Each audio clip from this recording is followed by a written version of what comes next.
So, gagayahin mo to ha. Yung ginawa ko, gagayahin mo. Sige po. Nakaka-pressure na, sir.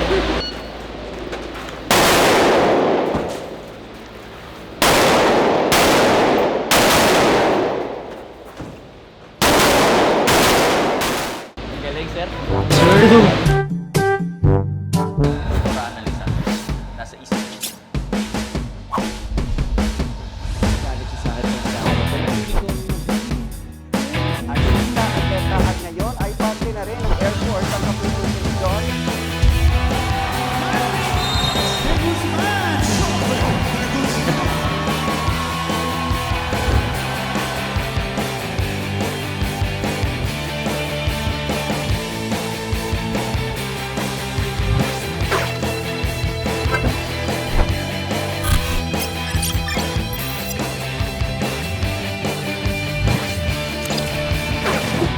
Hello mga idol, and this time nandito tayo sa Philippine Air Force, and as you can see, part po ako ng Philippine Air Force as a reservist. I'm Sergeant John Vic de Guzman at right now kasama niyo po kami ngayon dito sa Philippine Air Force Firing Range at makakasama po natin ang ating napakagagaling na mga officer dito para magturo sa atin kung paano gamitin ang iba't ibang klase ng barel. So mamaya ipapakilala natin sila sa inyo. So tara, game!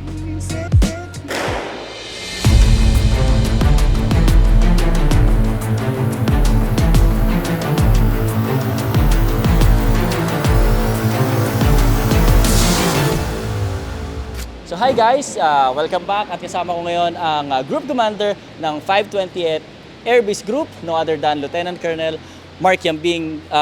Sir, thank you so much sa opportunity. Sir, bigyan lang natin ng brief background itong mga viewers natin. Kailan po ba kayo nag-start pumasok sa Philippine Air Force? Philippine Air Force, actually sa Philippine Air Force, way back 98, nung kadete pa ako sa PMA, I choose to join the Air Force. So, in 2002, naging Air Force na ako pagka-graduate ko doon sa academy, then the rest is history. Nakita naman natin batang-bata. And speaking of gun club, sir, currently kayo ang president of Philippine Air Force Gun Club. Kailan ba nag-start itong gun club na to, and paano kayo nag-start na magkaroon ng hilig sa sports shooting? Okay. Ang Philippine Air Force Gun Club actually dates back nung 80s pa. Wala pa ako sa serbisyo. Actually, baby pa siguro ako. But existing na siya.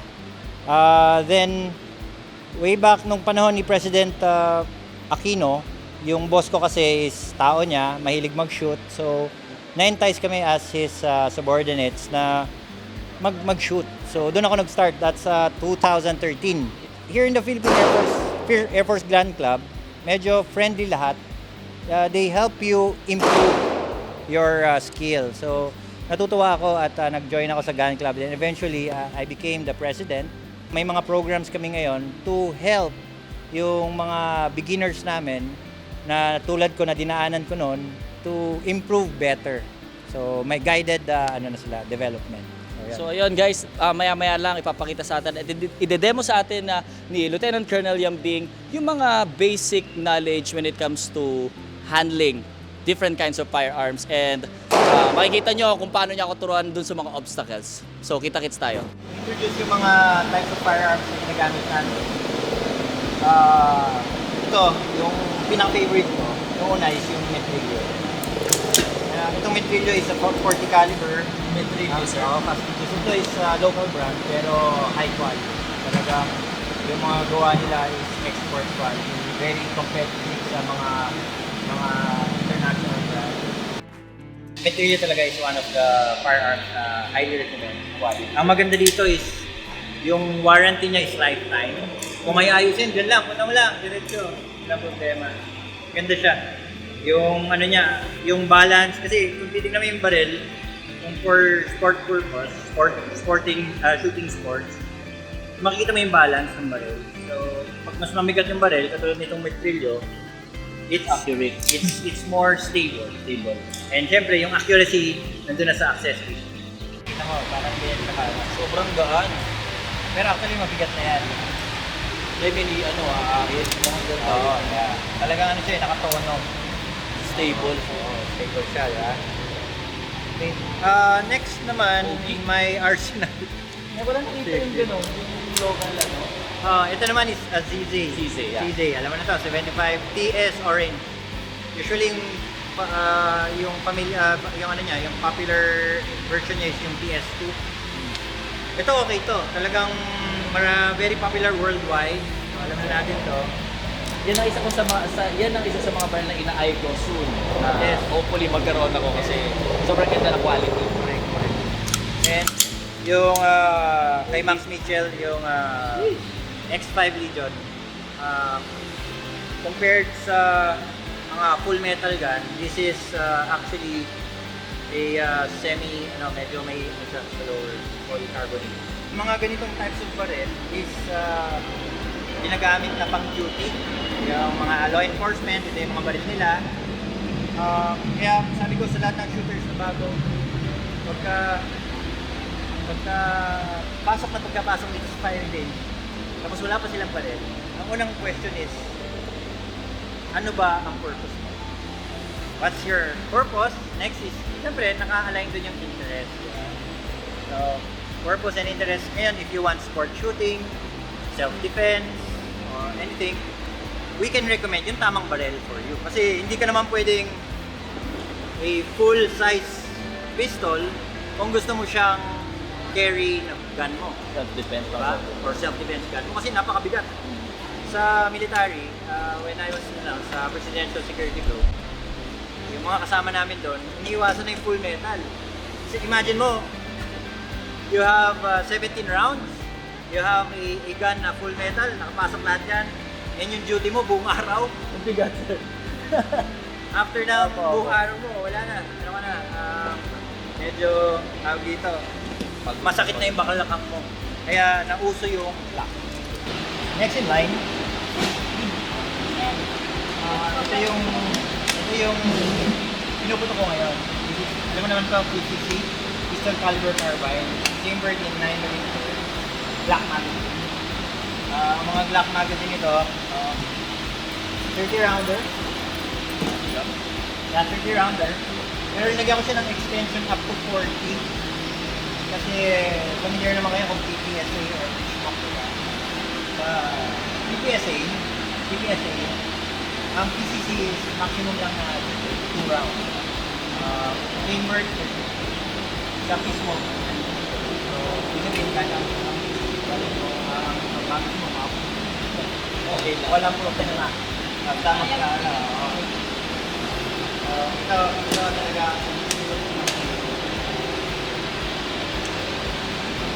May optic pa sir. so optic siya.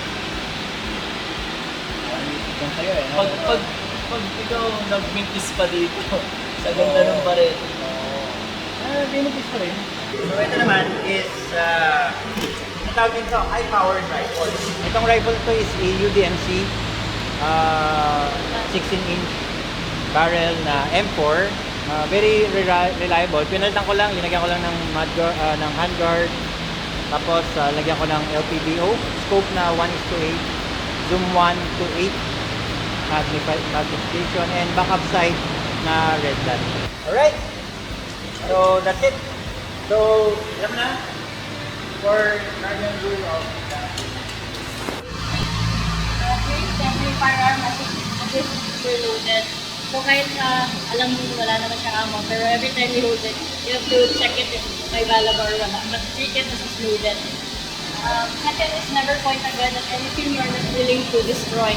So yung gun, hindi ko pwedeng kung saan-saan nakaturo. Hindi mo pwede basta-basta ikot-ikot lang ganyan. Kailangan ikot mo yan as if expected mo na may laman siya, na may bala siya, or puputok siya anytime. Keep your finger off the trigger until you're ready to fire. So hanggat hindi ka pa ready, yung trigger mo lang ilalagay. So laging trigger finger out. Last, be sure of your target and what is behind it. So facing downrange tayo lagi. Ayun, yung target natin will be the round. Pag medyo ready ka lang, gusto mo na iputok, ganyan, hindi mo kailangan lakasan na gano'n, hindi mo gaganunin. Dahan-dahan lang. Ito lang, i-click mo lang. Arm slowly pull it. So, gagayahin mo to ha. Yung ginawa ko, gagayahin mo. Pressure na, sir.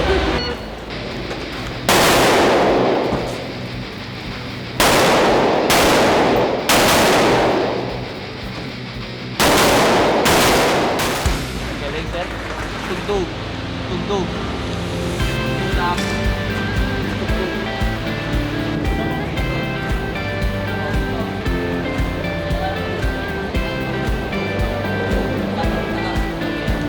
Tapos kulang ko lang ito. Tulak. Tulak. Para dito na rin. Tama, di ba?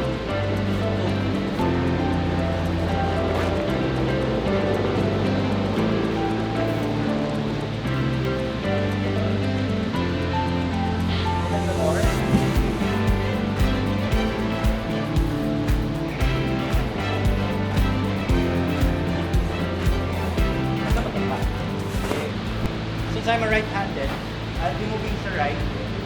Ang gagawin ko lang, always take your finger out, unmount. So, hindi ko iniiwan na kagaya pa rin. I move naturally. So, tatakbo lang ako, pointing down range. So, pwede naman hanggang 45. Huwag lang mag more than 180. Okay po. Okay? So, moving down range, takbo lang. Normal. Ang challenge is moving left to right. So, left to right is pwede two hand, medyo awkward. Pero may ginawa ko nila, nag-one hand ako. Mahirap. So, sa'yo, pwede mong iipit sa yes. Okay, pwede mong iipit. Pero mahirap. Ang iba, ginagawa nila, they point it downward. Diba? Dahan-dahan lang muna. Okay. Unmount, take your finger out. Taas mo lang po. Okay po. Oo. Kasi ganun dyan, biglang may lumabas na kalaban. Kunyari lang. Option is, nasa taas pa rin.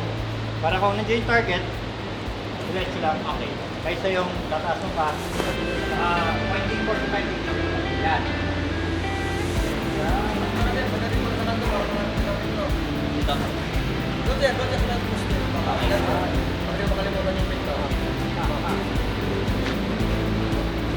Okay, dito natin dyan.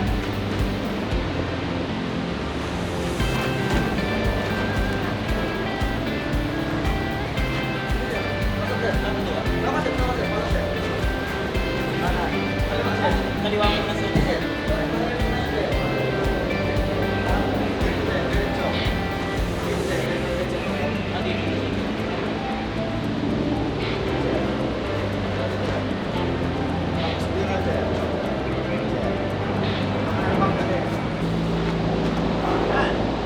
Oh, hindi tayo Spider-Man, ha? Wait a minute. Who are you?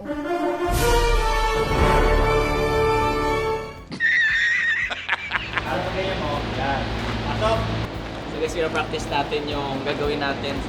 Mamaya tingnan natin kung makukuha natin kasi kung gagayahin natin yun. Sobrang galing ni Sir. Sir, are you ready? Mine. Okay. Stand by. Asa. Okay na.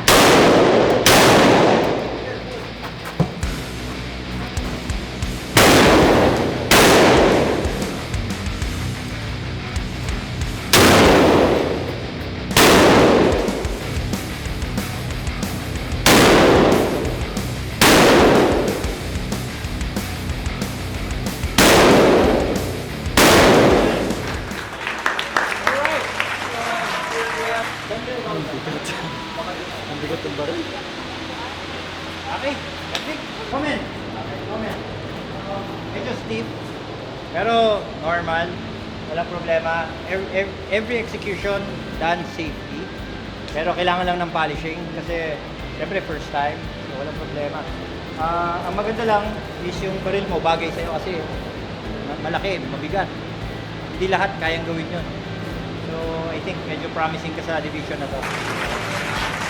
Tuloy-tuloy natin. Yes, sir.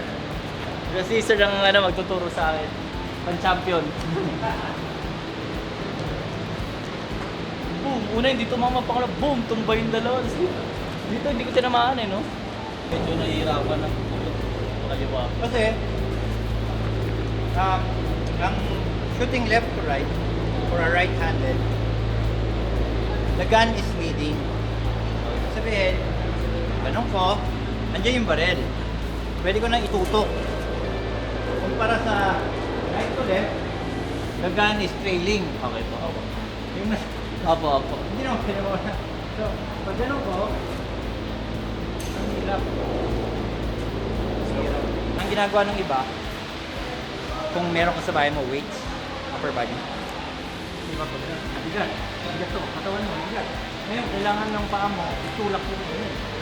I-force na itulak talaga ng paa mo papunta right. Walang ammunition around you when you do a dry fire. Ganit lahat yan, you can do it with your magazine. Get a substantial space or anything na very spacious. Pwede kang so practice na yung left to right, right to left. You can also practice moving forward and back. Tapos practice while moving each magazine. Anything na i-repeat mo ng paulit-ulit 1,000 times, papasok siya as memory. Then, eventually, yung katawan natin nag-a-adjust to further improve yung movement na yun. From dati, nakabilan ako tumatakbo. Ikaw, okay naman, medyo konti, kulang pa. Okay. Ayan, takbo mo talaga. Ako, inangat ko. Bakit? Tapos binato ko yung baril. Binato ko yung baril. Yun, binato ko yung baril, ya. Binato ko siya, ginawa kong pendulum na ang hirap from 0 to 100 miles per hour, di ba? Ang hirap mag-accelerate. So, ginamit ko yung baril to accelerate myself further na yun, takbo. Hindi ko kailangan ng masyadong maraming galaw, malakas na galaw, pero dapat explosive. Diba? Parang sa volleyball, kung biglang kailangan mo mag-shift from left to right, mabilis. Nandyan na yun.